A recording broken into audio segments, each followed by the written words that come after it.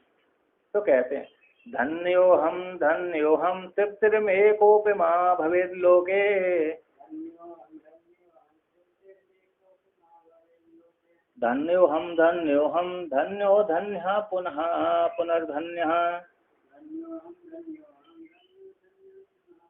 कहते हैं मैं धन्य हूँ तृप्तिर में को उपमा भवेत् लोके, अस्मिन् लोक में मेरी तृप्ति की क्या उपमा हो सकती है। आता कोई भी उपमा नहीं, मेरी तृप्ति की कोई भी उपमा नहीं, इसलिए मैं कहता हूँ धन्योहम धन्य पुनः मैं धन्य बार मैं धन्य कई धन्य 1 2 3 4 5 धन्य बोल दिए। हिता परम कर्तव्य आदर्शना तुष्टि, इससे पर वक्तव्य का ज्ञान न होने से तुष्टि की परिस्फुरति है, तुष्टि को ही दिखलाते हैं परिस्फुरति धन्य। कहते अस्य सर्वस्व कारणभूत पुण्य पुंज परिपाकम अनुष्ठित तुष्यति।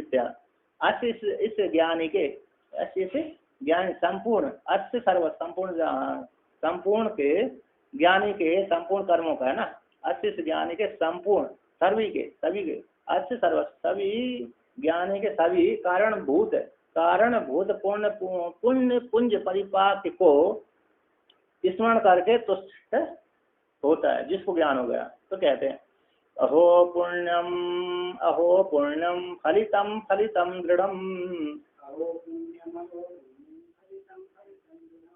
अस्य पुण्यस्य संपत्तिरहो वयम।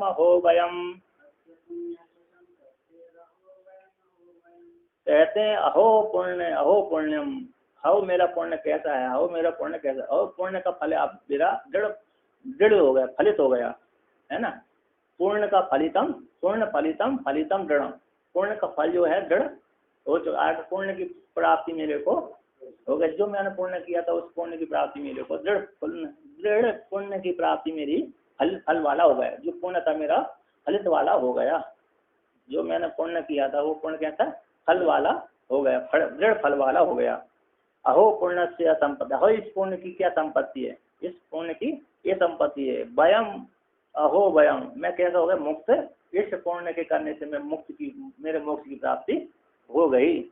अतः निष्काम कर्म किया था, पुण्य किया था, उससे पुण्य निष्काम कर्म करने से उसके अंतर्गण की शुद्धि हो गई और जिज्ञासा हो गई। जिज्ञासा होने पर निध्यासन किया, श्रवण किया, मन किया और निध्यासन किया। निध्यासन करते क्या हो गया, स्वरूप की बोध की प्राप्ति हो गई। कहते एवं विद पुण्य संपादकम आत्मा तुष्यति, इस प्रकार से पुण्य के संपादक आत्मा को अनुसरण करके तुष्ट होता है। आहो अब आगे कहते हैं इदानीं सम्यक ज्ञान साधनम शास्त्रम तद उपदेष्टारम आचार्यम अनुसृत्य तुष्यति। अब वर्तमान काल में सम्यक ज्ञान के साधन शास्त्र था, उस शास्त्र को उपदेश करने वाले आचार्य को स्मरण करके भी तुष्ट होता है। अहो शास्त्र महो गुरु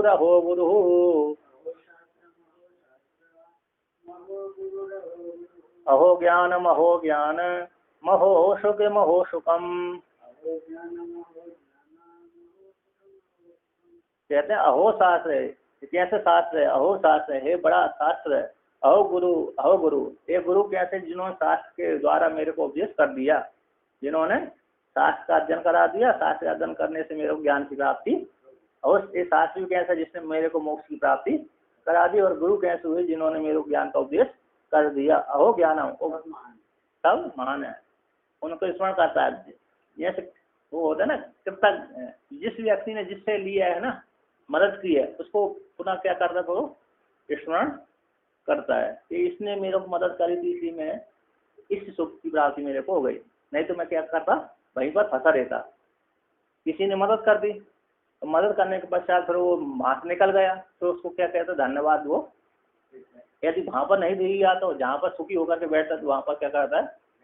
जैसे किसी व्यक्ति ने जवानी बालापन में किसी व्यक्ति ने छोटी अवस्था में सिमत कर दी, बाद में वो तो व्यक्ति चला गया, वो व्यक्ति तो मदद करने वाला तो चला गया 10 वर्ष 20 वर्ष के बाद, तो वो व्यक्ति कहता है कि उस व्यक्ति ने मेरे को पढ़ाया तो लिखा है, तो आज मैं इस पोस्ट पे हो गया, उसी की कृपा है कि नहीं, उसी की कृपा थी, बदौलत थी, मैं आज इस पोस्ट पे मैं आ गया। उसी प्रकार यह भी कहता है कि ये शास्त्र की बड़ी कृपा रही, गुरु की बड़ी कृपा रही, और ज्ञान की बड़ी कृपा रही, जिससे मैं ब्रह्म ज्ञान को प्राप्त हो गया। आकाश मैंने अपने स्वरूप को जो जान लिया, तो सुख जो सुख स्वरूप है, वो सुख स्वरूप को मैंने जान लिया, अनुभूति कर ली, मैं सुख स्वरूप हो गया। अहो ज्ञानम, अहो ज्ञानम, एक ज्ञान जिसने अज्ञान की निवृत्ति कर दी, अहो सुख, सारे दुखों की निवृत्ति उससे हो गई, अब सुख स्वरूप में अवस्थित हो गया। तो कहते हैं पुनश्च शास्त्र जन्य ज्ञानम तत्सुखम चानुष्यत, शास्त्र उत्पन्न होने वाला ज्ञान और ज्ञान और उस ज्ञान से होने वाला जो सुख, उस सुख स्मरण करके संतुष्ट होता है। अब कहते हैं ग्रंथ के अभ्यास को फल कहते हैं। इस ग्रंथ के अभ्यास का यदि अभ्यास का तब किस फल की प्राप्ति होती है, तो कहते हैं तृप्ति दीपम नित्यम एनु संधते बुधः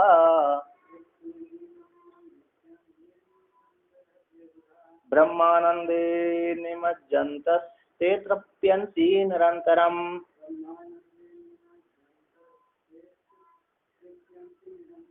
कहते हैं इमं तृप्ति दीपम नित्यम, जे अनुसंधते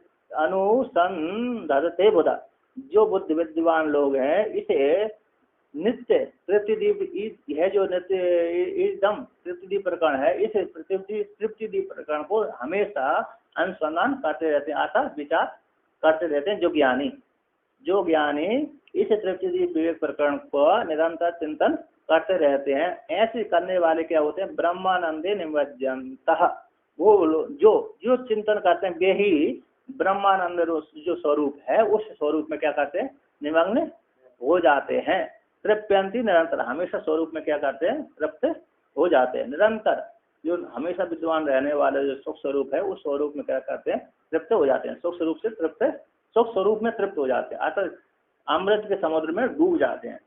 निमज्जनता मतलब अमृत के स्वरूप में डूब जाते हैं, अर्थात फिर अमर हो जाते हैं। अमर तो पहले से ही थे, लेकिन जब बाद में अपने को मरने वाले जानते थे, वो मरने वाले इसकी भावना निवृत्त हो जाती है।